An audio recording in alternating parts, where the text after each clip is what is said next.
Hello and welcome to The Hardest Part, the show that unravels the stories behind some of the most challenging songs ever written. I'm Kieron Banerji, and joining me on today's show is Jack Garratt, who's brought with him a track from his second album called Mara. Now make sure to stay tuned, because at the end of the show you'll hear that track in full, but until then, here's my chat with Jack.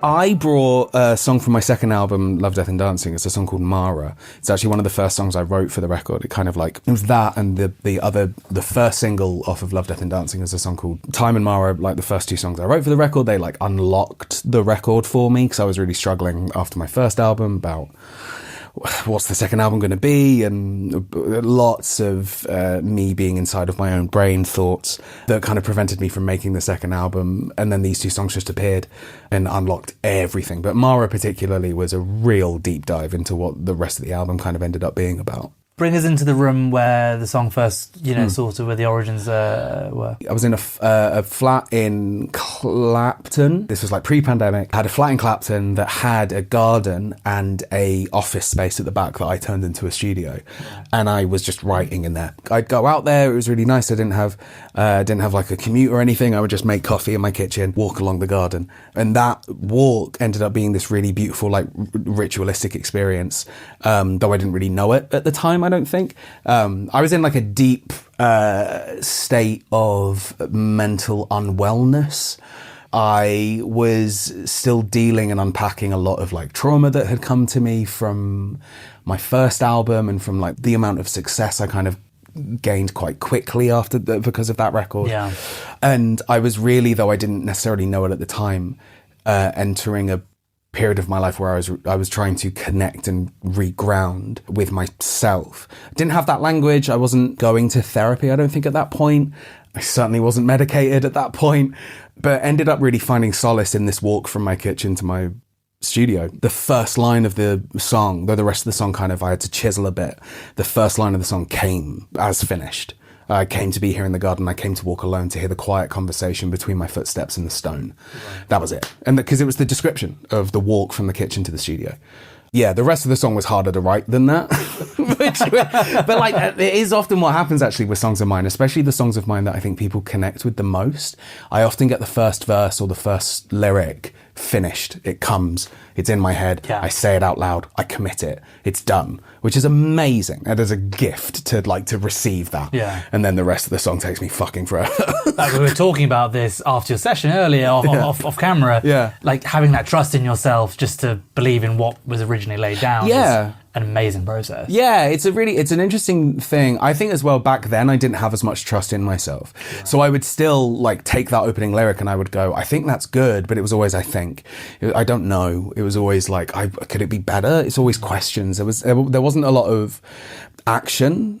It was a lot of questioning, which also makes any creative process so much longer, because with every question you're bringing in a voice into the room that isn't there. It's not usually your voice either. It's a projection. It's like someone else's voice. It's an external opinion that isn't in the room with you.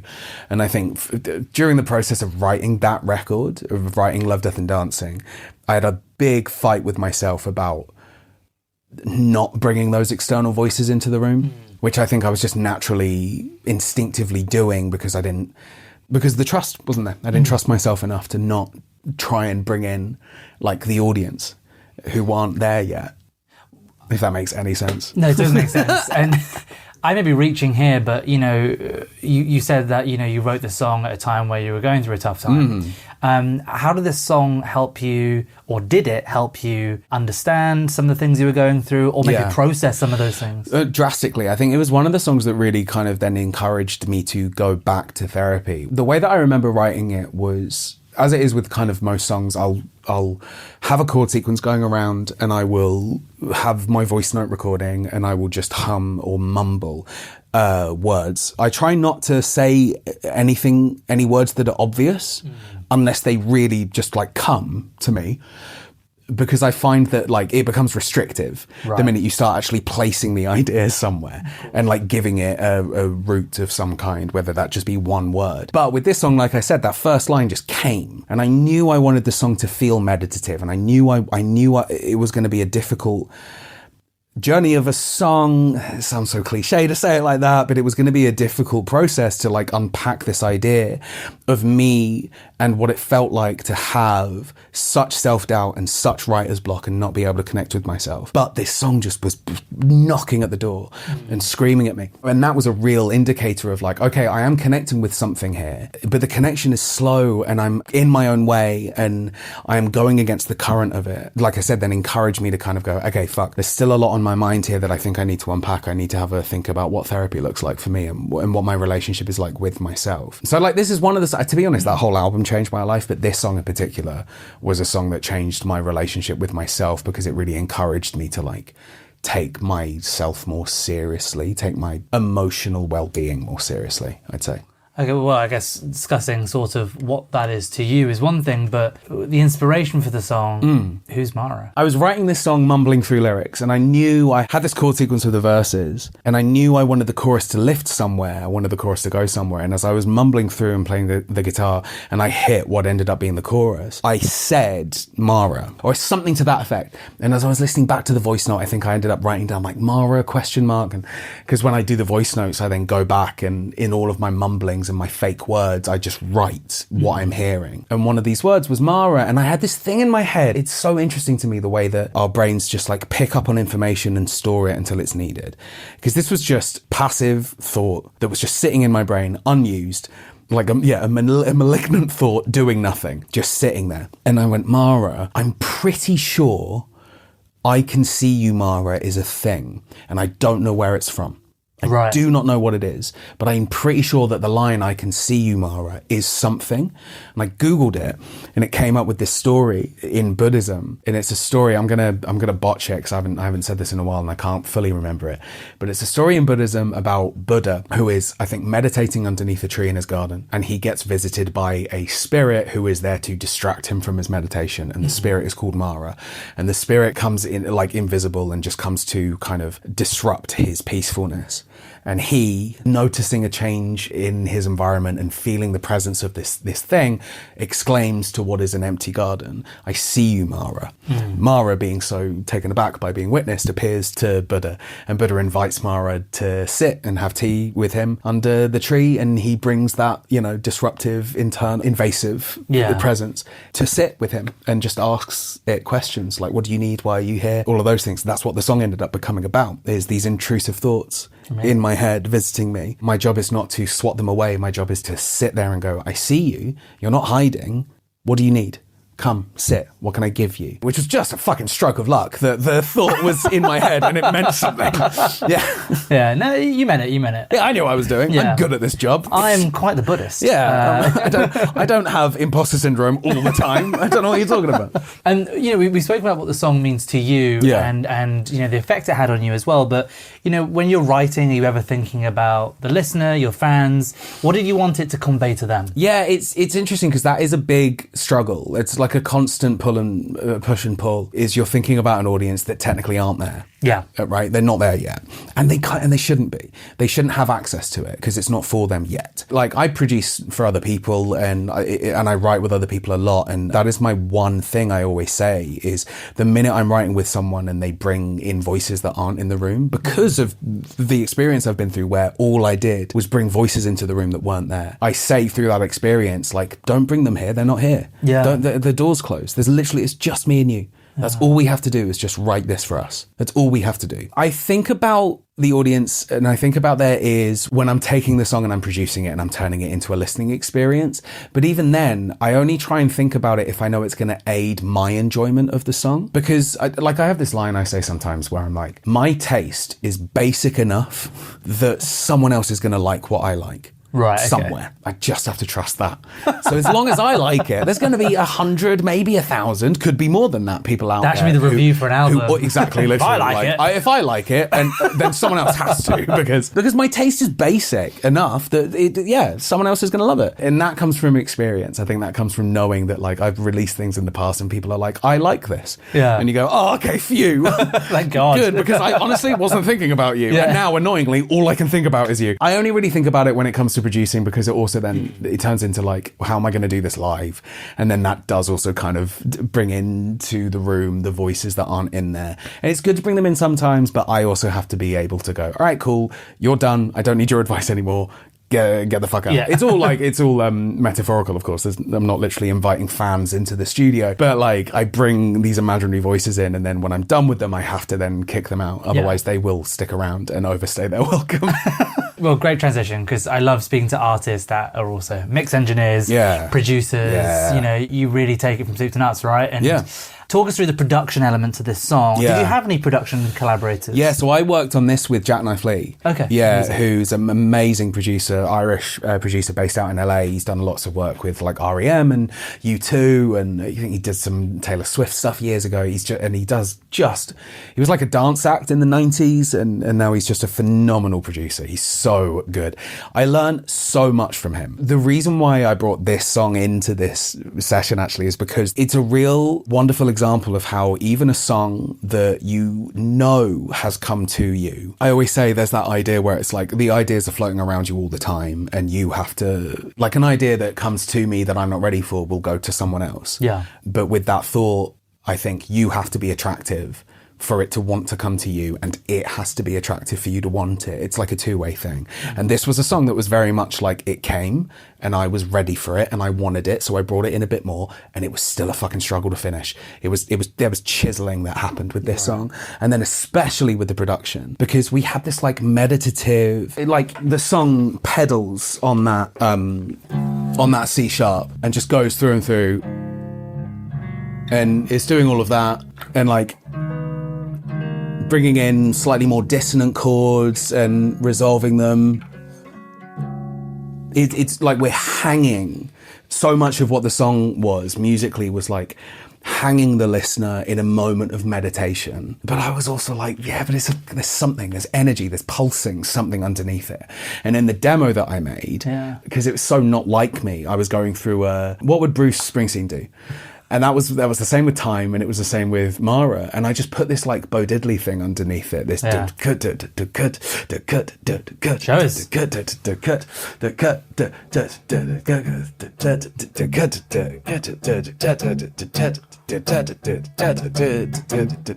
Like that. I came to be here in the garden. I came to walk alone. Like that felt so nice. I also really care about storytelling, like producing a song to make sure you're telling the story of the song and doing it justice, and the way that it's been written. And the point of the song is it's not a meditation, it is tension. There is tension throughout the whole song. There's nothing more tense than a drone and chords underneath it that are dissonant, and a beat that feels like it doesn't belong, but it does. So when we were producing it, we were sat there with this drum beat forever, but everything was drony and long and blah, blah, blah. And something wasn't working. And I remember we did some work on it one day, and then it didn't quite work, and so we left it, worked on something else. Came back the next day, and I was starting to get worried, because I was like, I love this song, and I need to do it justice, and it needs to tell the story, but something isn't right. And we had this beat going around, this that's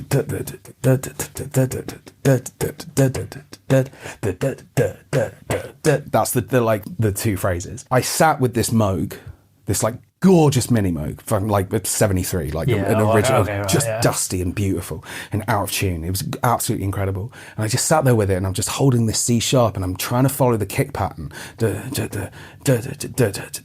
kind of realize the Bo Diddley thing is coming through. And then I turned to Jackknife and I went, we're thinking about this wrong. It's a Motown song.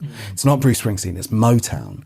And suddenly that unlocks the whole thing, because you get to like through Motown tell stories so beautifully, and with so much soul and with so much encouragement of both. Like hooks are important, but so is musicality. And so much of the story is within the vocal performance. Yeah, exactly.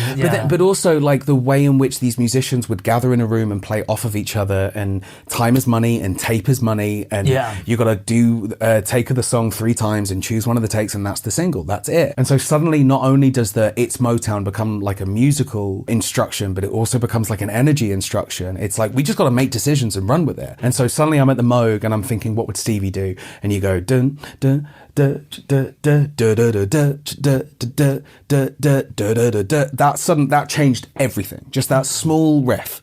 And that's why in the drums, in the song, there's a moment where the drums break, and when they come back in, I do a dum ba da ba, because I'm like, you're nodding your hat to this thing of like, there's tension in dance. Motown is dance music. Like, it all adds to the story of me finding myself and loving that genre of music. And just immediately it unlocked so much of what the song should feel like. And that then unlocks what the song should sound like. And Jack Garratt is obsessed with, or was teaching me a lot about something called lateral moments. My music is very like longitude. It's very, not flat, it's wide, expansive. And he's like, lateral moments. You need something like peaks of information. You've got to tell the listener what they're listening to. And Motown does that so brilliantly, where you just like in those moments where the drums go dum ba da bum bum, or the bass comes in and James Jamerson does like a little lick, and when he does the lick they bring the mix up a touch, because you've got to listen to it. You've got to tell the audience what to listen to. And with a song like Mara, when you're droning on C# for fucking 5 minutes you've got to tell the audience what to listen to. Yeah, the show is all about sort of the harder songs artists have written, and often how they came over some of the blocks that came their way. For our audience, is there any lessons you learn as a songwriter or as a producer of that matter from creating this song, putting out that song, that sort of might help them in times where they're struggling to finish something, or they're having a hard time? I think procrastination is your friend. I think breaks are important. I think procrastination is so important. Do nothing. Let your brain do work while you're not doing it. Yeah. I'm too therapized, I think, for my own good sometimes. There's no subconscious. There is only the unconscious. And you've got to let it work for you. You've got to let it just exist and do its thing while you're not consciously thinking about it. And so like, it's things like I write the song and I have an idea and I put a demo down and I just put a lyric down. A lot of the times I will write lyrics, especially now, and I kind of started learning this at that time, and I'll go, that's good enough. And good enough is fine until it's not. And you have to be aware of when you've said it's good enough, and then come back to what was good enough and decide in that moment, is it good forever? Yeah. Or was it good for now and does it need changing? But good enough is fine. Procrastinate. Just commit it. Get it down. Get it out. You got to make space. Like, your brain only has so much space for so many ideas. Yeah. And so you got to get them out. Get them out. Make space. Get new ones in. There's that whole thing, isn't it? Like, the brain is there to have ideas, not to store them. Yeah. That's brilliant. I fucking love that. That's why like voice noting is important. Write things down. Yeah. Get things out. I think something that plagues a lot of writers, and myself especially, is no song will ever be as good as the one in my head. You have to get it out. You have to get it out. The first chord, when I sit down and I write a song and I put the first chord down, the thought I always have is like, right now I'm writing the best song I've ever written. The minute I put the next chord in, I am funneling the idea. Yeah. And cornering it. Okay. And it's losing the opportunity. Yeah, that's always going to happen. Yeah. You just got to fucking do it. Get the next chord out. Just get it out. Doesn't have to be the one that you're going to stick with forever. Like, come back to the idea. Take breaks. Come away. Let your ears rest. All of that stuff is so important. This whole album, Love, Death and Dancing, when I was writing that, it's such a lesson for me in terms of take breaks, procrastinate, be kind to yourself. Let your brain do the work it is supposed to do. Delegate. Go for a walk. Chill. Relax. It's okay. Come back. And then when you're ready, do the work. Trust. You just did a killer session for us in the studio. Thanks, man. It was fun. Our audience is going to hear in just a moment's time. Yeah. I finish all our interviews with the same question. It came from a place where a band I really liked had just put out a new album. I listened to it and I was like, fuck, I don't think I like this at all. They've really missed on this one. I was really disappointed. Yeah. And then like naturally straight after, it ran into an interview about the lead singer talking about these like very small nuances in the song, and then I listened to the song back again, and it was like my favourite song of theirs ever. Our audience are about to listen to this song. Yeah. Is there anything you want them to specifically listen out for, which is going to change the way they experience this track? The music has a relationship to the lyrics. Jack Garratt. Like, that's it. It has to. I think, like, first of all, intrusive thoughts. Listeners, get over yourselves. Okay. Just get over yourselves. Like, you're being given something. If it doesn't bring you joy, okay, it's not for you. That's it. Accept, surrender that you are part of the experience. And I say this as someone who I'm so cynical and I hate when music is bad. Because I'm like, it could have been good. And at the same time, I'm like, Jack, go fuck yourself. Like, what the fuck are you talking about? Yeah. Like, it's okay that music isn't for you, and it's okay when it is. It kind of can be up to you if it is or isn't. You have to do the work. I think that's the thing, is it's like, there's a lot around in the last like decade or so of music listening and music consumption where audiences have been encouraged to get lazy. Don't be lazy. Don't be lazy.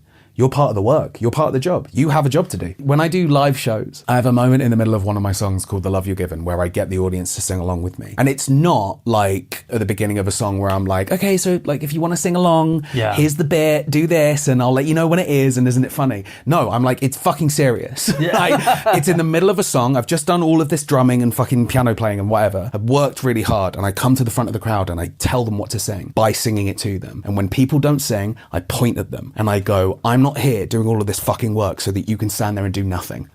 Join. Do it. You've got a job to do. You've got a job to do. Listen. I'm not going to tell you what to listen for. Find it yourself. I came to be here in the garden.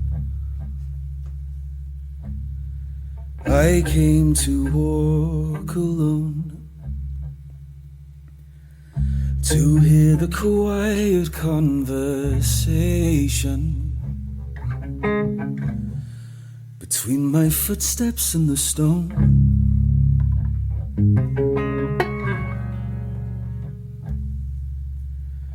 I came to find some self-acceptance. I came searching for my truth. But something's telling me to go. It's far too dark to look. Oh, I can see you, Mara. I see you standing there. You're with me in the dark. Your questions working through the air. Oh, Mara, why do you stand there?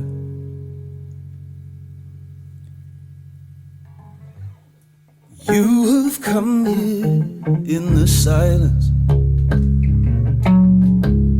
in the breath between the rain. The storm distorts the garden's beauty and leaves me wondering again.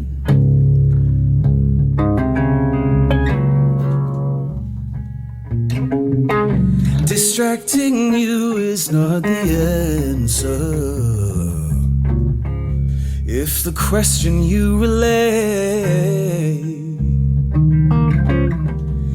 is not how to design something, but why build it anyway? Oh, I can see you, Mara. I see you standing there.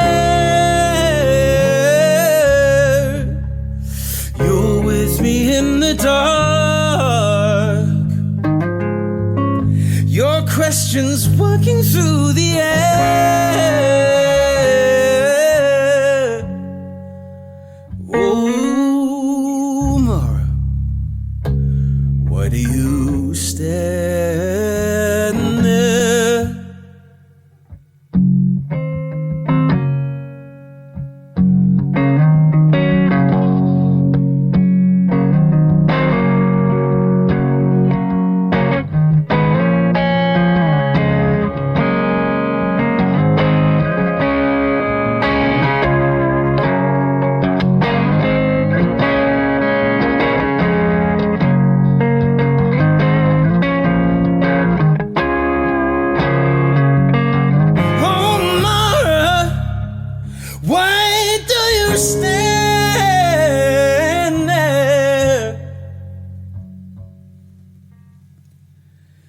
You have come here weak and hungry to feast upon the scraps. Do you sit patient in the bushes waiting to attack.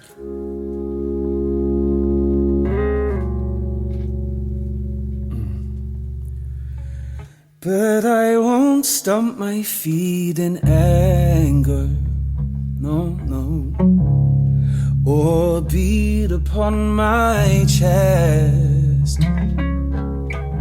Instead, I ask that you allow me to talk with you instead. Oh, I can see you more. I see you standing there. You're with me in the dark. Your questions burning through the air.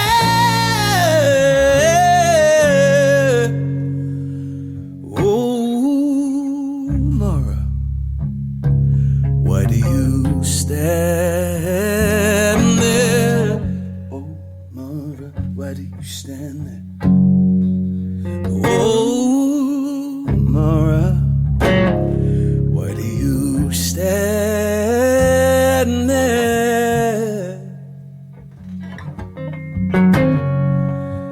Oh, Mara, why do you stand there?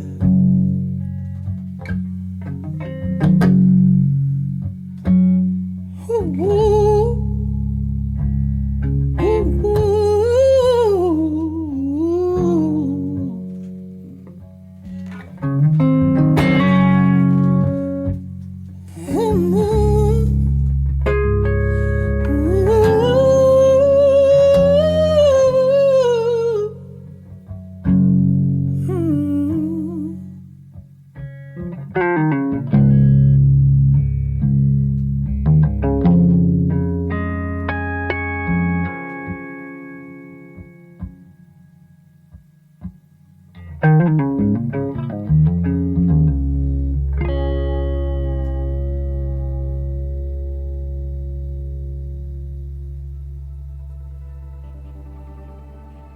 Thanks for tuning in to The Hardest Part. Make sure to leave us a review and subscribe wherever you get your podcasts. We're on all major platforms, including YouTube. Until next time, I'm Kieron Banerji. Thanks for tuning in.